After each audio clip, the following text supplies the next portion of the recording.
Everyone. आज का हमारा टॉपिक है थॉर्नडाइक थ्योरी ऑफ लर्निंग, जो दी थी एडवर्ड थॉर्नडाइक ने। इसको हम और भी डिफरेंट डिफरेंट नाम से जानते हैं। First one is trial and error theory, connectionism theory, stimulus response theory और लर्निंग थ्योरी के नाम से भी इसको जानते हैं। इन्होंने क्या किया था, एक एक्सपेरिमेंट किया था कैट पे, जो बहुत ही एक्सपेरिमेंट बहुत इंटरेस्टिंग है और बहुत ही ईजी है। तो आप एक बार में ही इसको बहुत ही इजीली समझ सकते हो और बहुत ही इजीली अगर ये क्वेश्चन आपके पेपर में आता है तो आप अटेम्प्ट इसको कर सकते हो। तो चलिए हम स्टार्ट करते हैं। तो सबसे पहले हम देखते हैं कि एडवर्ड थॉर्नडाइक थे कौन। ये थॉर्नडाइक, जिनका टाइम पीरियड था 1874 टू 1949, एक अमेरिकन साइकोलॉजिस्ट थे और इन्होंने ये थ्योरी दी थी 1913 में। 1913 में इन्होंने ये थ्योरी दी थी। He is well known for his contribution to the field of educational psychology. ये बहुत ही जाने जाते हैं अपना कंट्रीब्यूशन देने के लिए साइकोलॉजी में, क्योंकि इन्होंने और भी बहुत सारी एक्सपेरिमेंट की थी और भी बहुत सारी इन्होंने अपनी बुक्स लिखी थी साइकोलॉजी के ऊपर। Thorndike developed the connectionism theory which led to the ground work for modern theories and learning. इसकी जो ये थ्योरी है, ट्रायल एंड एरर थ्योरी, इस थ्योरी को पढ़ने के बाद और भी बहुत सारे साइकोलॉजिस्ट हुए जिन्होंने इसी को और आगे अच्छे से एक्सप्लेन किया, इसमें कुछ ऐड ऑन किया और इसको क्रिटिसाइज करके ये भी कहा कि इसमें कुछ और पॉइंट हैं जो हम ऐड ऑन कर सकते थे, इसने नहीं किया। तो इन्होंने एक ग्राउंड दे दिया बाकी अदर साइकोलॉजिस्ट को अपनी थ्योरीज देने के लिए। तो इन्होंने एक्सपेरिमेंट किया था एक कैट पे। अब आप देखिए इमेज में ध्यान से, इन्होंने क्या किया, एक कैट को एक केज के अंदर इन्होंने बंद कर दिया और उसमें क्या किया, एक लीवर लगा दिया। ये जो आप रेड कलर का है, यहाँ पे एक लीवर है और ये इसके बाहर क्या रखा, एक बॉल में कैट का खाना रख दिया। तो ये जब कैट इस लीवर को टच करेगी तो ये डोर ओपन हो जाएगा और कैट को खाना मिल जाएगा। तो स्टार्टिंग में कैट ने क्या किया, उसने इधर उधर रैंडमली कहीं भी हाथ पैर मारना शुरू किया और उससे गेट नहीं खुला। फिर वो दोबारा उसने ट्राई किया तो एक्सीडेंटली उसका एक बारी टच हो गया हाथ और गेट खुल गया, उसको खाना मिल गया। फिर नेक्स्ट डे उसने सेम ट्राई किया, लेकिन उसने क्या किया, ये जान लिया था कि जब मैं इस पोर्शन में टच कर रही हूँ तभी ये गेट खुल रहा है। तो उसने सिर्फ इतने पोर्शन में ही ट्राई किया, इतने पोर्शन में ही वो उछली कूदी, जो भी उसने ट्राई किया वो इतने ही पोर्शन में किया, ये वाला पोर्शन उसने छोड़ दिया। फिर उसने क्या किया, लीवर को टच कर दिया और उसे खाना मिल गया। और ऐसे ही करते करते एक दिन ऐसा आया कि उसने इधर उधर उछलना ही बंद कर दिया। वो सीधे लीवर को टच करती, जब उसको भूख लगती ओपन हो जाता डोर और उसको खाना मिल जाता। इसीलिए इसको ट्रायल एंड एरर थ्योरी का नाम भी दिया जाता है कि पहले गलतियां की, कुछ एरर्स हुए, उसके बाद हमने उन एरर से सीखा और उसके बाद हम अपने एंड रिजल्ट पे पहुंच गए, हमें सक्सेस मिल गई, जो हमें चाहिए था वो हमें मिल गया है। इसका फर्स्ट पॉइंट है, Thorndike used a puzzle box to study learning in cats. उसने एक पजल बॉक्स का यूज़ किया था कैट्स की स्टडी के लिए। Cats had to solve a puzzle to escape and obtain food. जो कैट थी उसने क्या किया, खाना चाहिए था क्योंकि उसको भूख लगी थी, तो उसको किसी भी तरह से इस बॉक्स से बाहर निकलना था, इस पजल को सॉल्व करना था। Observations showed gradual improvement, less time to escape after repeated trials. और रिपीटेड ट्रायल्स के बाद कैट का क्या था, उसने सक्सेस अटेन कर ली थी। वो अब एक ही ट्राई में जो गेट है उसको खोल पा रही थी। तो ये इसकी एक एक्सपेरिमेंट था जो हमें मेंशन करना है। अगर हमारे एग्जाम में ये क्वेश्चन आता है तो ये हमें एक्सप्लेन करना होगा, लेकिन ज़्यादा एक्सप्लेन करने की ज़रूरत नहीं है, एकदम छोटा सा पोर्शन में ही इसको एक्सप्लेन कर देना है। उसके बाद थॉर्नडाइक ने कुछ लॉ दिए थे, 3 लॉ थे। First one is law of effect, second is law of readiness and third one is law of exercise. तो ये लॉ क्या थे और कैसे ये काम करते हैं, ये हम एक एक करके एक्सप्लेन करते हैं। So first one is law of effect. So behaviors followed by satisfying consequences are more likely to be reoccur. इसके अकॉर्डिंग थॉर्नडाइक ने कहा कि जब एक इंसान, कोई पर्सन, या जैसे उसने कैट पे एक्सपेरिमेंट किया, तो जब वो ये देख लेता है कि मुझे किस पोर्शन में या क्या काम करने से मुझे सक्सेस मिल रही है या किसका आउटकम मुझे पॉजिटिव मिल रहा है, वो उसी को बार बार करता है, तो उसके रीअकरिंग के चांसेस बढ़ जाते हैं। Then second is behaviors followed by unpleasant outcomes are less likely to be repeated. और जिनसे हमें अपना आउटपुट हमें फेवरेबल नहीं मिलता है, हमें सक्सेस नहीं मिलती है अपने काम में, तो हम वो काम फिर करना बंद कर देते हैं और उसकी रिपीटेशन कम हो जाती है. And last one is this principle is fundamental in behaviourist learning theories. और ये क्या है, फंडामेंटल है बिहेवियरल थ्योरी पढ़ने के लिए, जो कि हमें दी थी बी एफ स्किनर ने. वो एक अलग सेपरेट वीडियो में बना दूंगी और उसका लिंक भी कैप्शन में डाल दूंगी, आप वो वहाँ से पढ़ सकते हो कि बिहेवियरिस्ट थ्योरी थी क्या. इससे हम ये भी समझ सकते हैं कि अगर एक बच्चा है, जैसे स्टार्टिंग में बच्चे लिखना सीखते हैं, तो बच्चे क्या करते हैं, काफ़ी बार 9 को उल्टा लिख देते हैं, या फिर 6 को ऐसे करके वो 9 लिख देंगे. ये वो इस तरह की गलतियाँ शुरू में करनी शुरू कर देते हैं, लेकिन धीरे धीरे वो प्रैक्टिस जब करते हैं, प्रैक्टिस के साथ और अपने टीचर के मोटिवेशन से वो क्या करते हैं, अपना सीख लेते हैं और वो फिर वो गलतियाँ करना बंद कर देते हैं.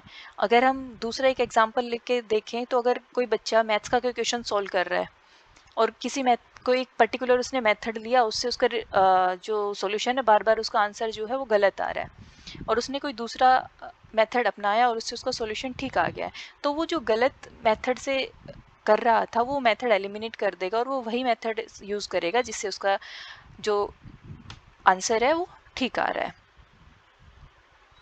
देन हमारा law of exercise and law of readiness.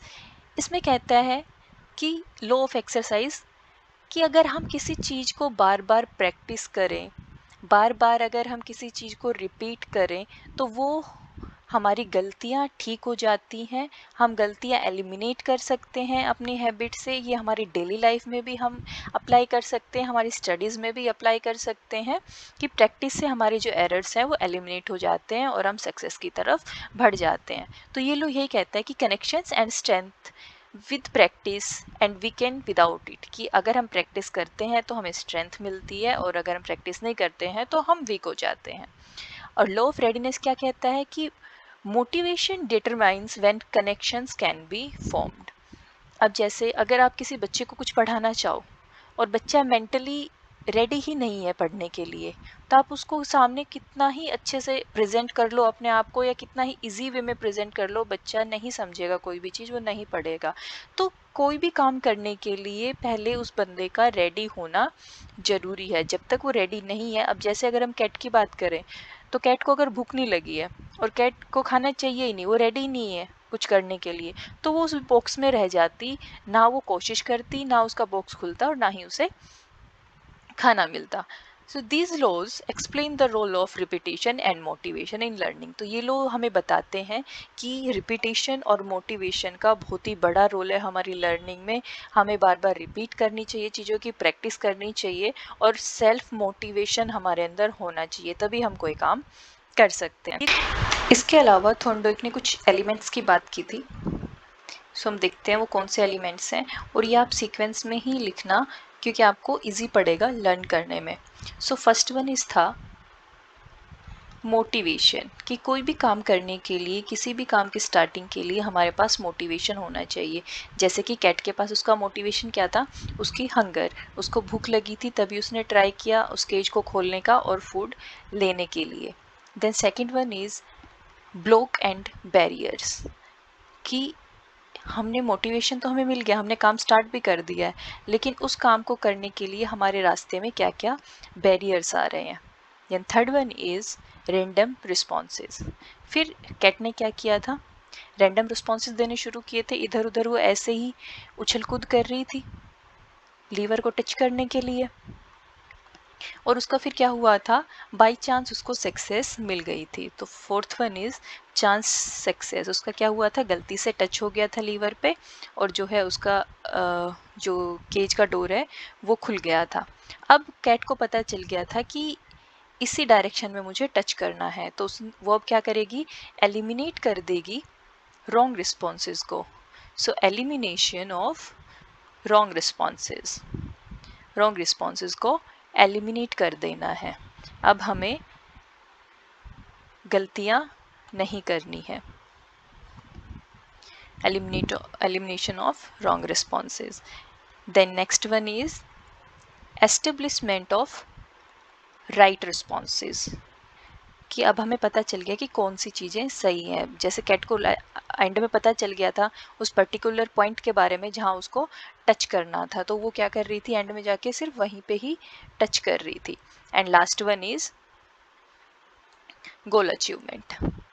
और कैट को क्या हुआ गया था, अपना गोल अचीव हो गया था, उसने वो पॉइंट ढूंढ लिया था और उसको खाना मिल गया था। तो ये तो बात की हमने कैट की। अगर हम इसको रिलेट करें ह्यूमन से, तो हमारे पास मोटिवेशन, फॉर एग्जांपल हमें कोई जॉब चाहिए, तो हमारे लिए वो मोटिवेशन हो गया वो जॉब, कि हमें वो जॉब चाहिए है। अब उसके लिए हम देखेंगे कि क्या क्या काम करना है या क्या क्या हमारे पास उसके लिए बैरियर्स हैं। तो फॉर एग्जांपल हमें किसी जॉब के लिए जीके भी पढ़ना है, जीएस भी पढ़ना है, रीजनिंग भी पढ़नी है, सब पढ़नी है। तो हम क्या करेंगे, रैंडमली ऐसे ही उठाया और हमने रैंडम हमने पढ़ना शुरू कर दिया। कभी जीके पढ़ लिया, कभी जीएस पढ़ लिया, कभी कुछ पढ़ लिया। तो चांस सक्सेस कि हम स्कोर तो कर पा रहे हैं, लेकिन उतना स्कोर नहीं कर पा रहे हैं जितना हमें चाहिए। तो हम क्या करेंगे, हम देखेंगे कि हमने कहाँ गलतियाँ की हैं, कहाँ हमारा रिस्पॉन्सेज गलत जा रहे हैं, whether it is our time table, our books, हमारा माइंडसेट, हमारे थॉट्स, कुछ भी हो सकता है। तो हम क्या करेंगे, उन चीज़ों को एलिमिनेट करेंगे और हम ये देखेंगे कि कौन सी चीज़ सही है। हम प्रैक्टिस करते रहेंगे और देखेंगे कि इस चीज़ के साथ, या मैं इस टाइप से, इस स्टाइल से, इस स्ट्रेटजी से अगर मैं पढ़ रहा हूँ तो मैं अच्छा स्कोर कर पा रहा हूँ, और एंड में क्या होगा, हम अपना गोल अचीव कर पाएंगे। उसके बाद हम एजुकेशन में जो थॉर्नडाइक के लॉज हैं वो कैसे यूज़ कर सकते हैं। तो पहला हमारा क्या था, लॉ ऑफ इफेक्ट। इसको हम एजुकेशन में कैसे यूज़ कर सकते हैं, कि बच्चों के ऊपर इफ़ेक्ट पड़ता है तो हमें सिर्फ क्लासरूम में पॉजिटिव रीइंफोर्समेंट ही देना है। हमें किसी बच्चे को ये नहीं बोलना है कि नहीं तुम ये तो काम कर ही नहीं सकते हो, तुमसे तो होगा ही नहीं। हमें बच्चे को मोटिवेट करना है, बच्चे को पॉजिटिव रीइंफोर्समेंट करना है कि हाँ बेटा तुम कर सकते हो। अगर एक बार में नहीं हो रहा, आप 2 बार में कर लोगे, आप प्रैक्टिस करते रहो, आपसे हो जाएगा। देन लॉ ऑफ एक्सरसाइज में प्रोमोट ड्रिल्स एंड रिपीटेशन। हम बच्चे को मोटिवेट करेंगे कि प्रैक्टिस करो, रिपीट करो, बार बार एक ही काम को करो, तो आपको उसमें सक्सेस जरूर मिलेगी। And then readiness, ensure learner are prepared and motivated. हमें पहले अपना कोई भी, अगर टीचर क्लासरूम में एंटर हो रहा है तो उसे अपना चैप्टर शुरू करने से पहले ये मेक श्योर करना है कि सभी बच्चे रेडी हैं पढ़ने के लिए। अगर कोई लग रहा है कि कोई बच्चा रेडी नहीं है, वो एब्सेंट माइंडेड बैठा हुआ है क्लासरूम में, तो ये टीचर की ड्यूटी है कि वो उसको अपने चैप्टर की तरफ अट्रैक्ट करे, अपने क्लासरूम की तरफ अट्रैक्ट करे, एंड देन वो स्टार्ट करे। ये हमारे एजुकेशन इम्प्लीकेशंस हैं थॉर्नडाइक की लॉज के। तो ये अभी हमें एड ऑन करके चलना है। उसके बाद कुछ और आते हैं, जैसे emphasis, practice and feedback for effective learning. ये जो थ्योरी है इसका डायरेक्टली एम्फेसिस है प्रैक्टिस पे, क्योंकि हम बार बार बात कर रहे हैं कि रिपीटेशन करना चाहिए, प्रैक्टिस करना चाहिए, तभी हमें सक्सेस मिलेगी। और फीडबैक की बात कर रहे हैं। अब जैसे हम अगर बिल्ली की बात करें, वो करती रहती कोशिश, लीवर भी टच कर देती, डोर भी खुल जाता, लेकिन उसको अगर फूड ही नहीं मिलता तो क्या वो दोबारा ट्राई करती, नहीं करती। तो इसीलिए अगर हम बच्चे को पॉजिटिव रिइंफोर्समेंट नहीं देंगे तो वो बाद में ट्राई करना ही बंद कर देगा। Next one is teachers use positive reinforcement to motivate student. हमें सिर्फ पॉजिटिव रिइंफोर्समेंट ही बच्चों को देना है, नेगेटिव रिइंफोर्समेंट नहीं देना है। And last one is lesson planning often incorporates repetition and clear objective.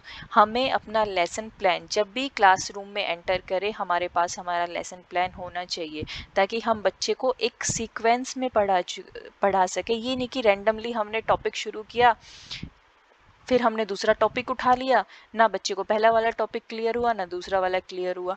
तो अच्छे आउटकम्स के लिए, क्लियर ऑब्जेक्टिव्स के लिए हमें क्या करना है, लेसन प्लान बनाना है। ये सारे आएंगे आपके एजुकेशन इम्प्लीकेशंस में। उसके बाद क्या हुआ, कुछ और साइकोलॉजिस्ट आ गए, उन्होंने थॉर्नडाइक की स्टोरी, जो थ्योरी है, इसको क्रिटिसाइज कर दिया कि नहीं इसमें कुछ कमियां हैं, कुछ गलतियां हैं। वो क्या क्या थी, उन साइकोलॉजिस्ट का कहना था, it does not fully account for insight और सडन प्रॉब्लम सॉल्विंग। ये इन्होंने कहा कि भाई अगर कोई एकदम से प्रॉब्लम सॉल्व करने के लिए इंसान के सामने आ गई तो वो कर ही नहीं पाएगा, क्योंकि हम इसमें तो प्रैक्टिस, एक्सरसाइज और रिपीटेशन की बात कर रहे हैं। लेकिन अगर उसको एकदम से, बच्चे को हमने मैथ्स का क्वेश्चन दिया कोई, अब जैसे बच्चा अगर एग्जाम दे रहा है, बोर्ड एग्जाम दे रहा है, कोई क्वेश्चन आ गया, तो वो तो फिर बार बार प्रैक्टिस ही करता रह जाएगा, रिपीटेशन ही करता रह जाएगा। तो ये कह रहे हैं कि इसने सडन प्रॉब्लम सॉल्विंग की बात नहीं की है। Then over emphasise observable behaviour neglecting internal mental process.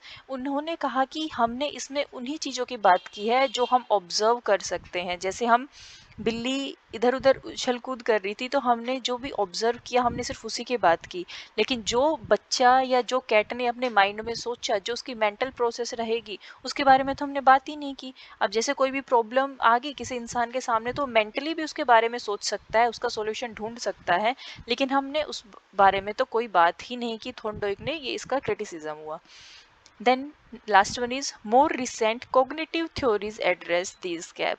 और भी बहुत सारी कोग्निटिव थ्योरीज आई हैं जिनमें ये इस गैप के बारे में बात की गई। उन्होंने कहा कि और भी ऐसी थ्योरीज हैं या और थ्योरी है जो इससे रिलेट नहीं कर पा रही है और इस गैप के बारे में बातें होती हैं उस जिस चीज़ में। देन हमारा आता है कि इस थ्योरी का इन्फ्लुएंस कौन कौन सी थ्योरी पे हुआ। जो मैंने आपको बोला कि मैं इनकी सेपरेट वीडियोस बनाऊंगी, एक एक थ्योरीज काफ़ी बड़ी है, तो इसको हम सिर्फ अभी नाम देख लेना कि पेवलोव ने क्लासिकल कंडीशनिंग थ्योरी दी, इसके बाद स्किनर ने ऑपरेंट कंडीशनिंग थ्योरी दी, एंड बेंडुरा ने दी सोशल लर्निंग थ्योरी। थॉर्नडाइक की थ्योरी के बाद इसके क्रिटिसिज्म और इसमें कुछ इम्प्रूवमेंट के बाद इन्होंने अपनी अपनी थ्योरीज दे दी थी। सो ये आप एड ऑन कर सकते हो कि इसके बाद इन्होंने अपनी थ्योरीज दी थी। बाकी इनकी मैं सेपरेट वीडियो बना दूंगी जो आप देख सकते हो।